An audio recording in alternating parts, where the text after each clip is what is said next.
বর্তমানে সংকটপূর্ণ দিন যাপন করছে বাংলাদেশ।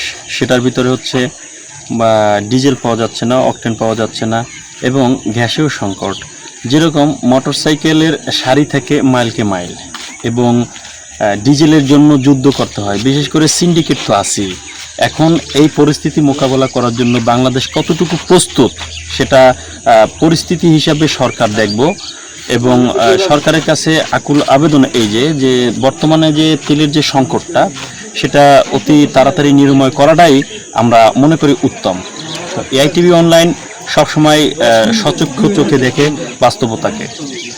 তো আমি আপনাদের কাছে বলবো একটাই, যে আপনারা পাম্প কর্তৃপক্ষ এবং যারা পাম্পে তেল নেবেন তাদের উদ্দেশ্য করে একটাই কথা, সেটা হচ্ছে আপনারা শৃঙ্খলা বজায় রাখবেন, সুন্দরভাবে ডাবল লাইন না করে এক লাইনে আপনার যতটুকু সম্ভব ততটুকু সিরিয়াল অনুযায়ী তেল নেবেন এবং যারা সিন্ডিকেট করবে তাদেরকে বুঝাবেন যে আপনাদের পরিস্থিতিটা।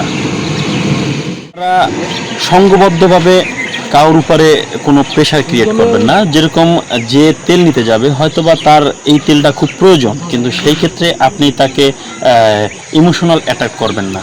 তেলটা দরকার, হয়তোবা এই তেলটা নিলে একটা প্রতিষ্ঠান চলবে, একটা প্রতিষ্ঠান চললে একটি ওয়ার্কার চলবে, একটি ওয়ার্কার চললে একটি পরিবার বাঁচবে।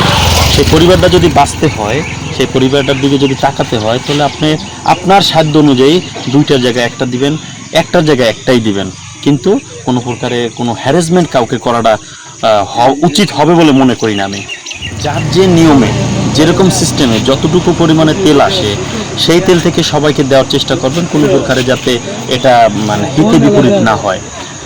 এটা আমাদের সবাই লক্ষ্য রাখতে হবে এবং সবার জন্য দোয়া করি, সবাই যাতে ভালোভাবে সুন্দরভাবে যাতে একটি প্রতিষ্ঠান চালাইতে পারে সে প্রত্যাশায়। ভালো থাকবেন। পরবর্তীতে আপনাদের মাঝে আমি আবার হাজির হব অন্য কোনো বিষয় নিয়ে, অন্য কোনো জায়গায়। আল্লাহ হাফেজ।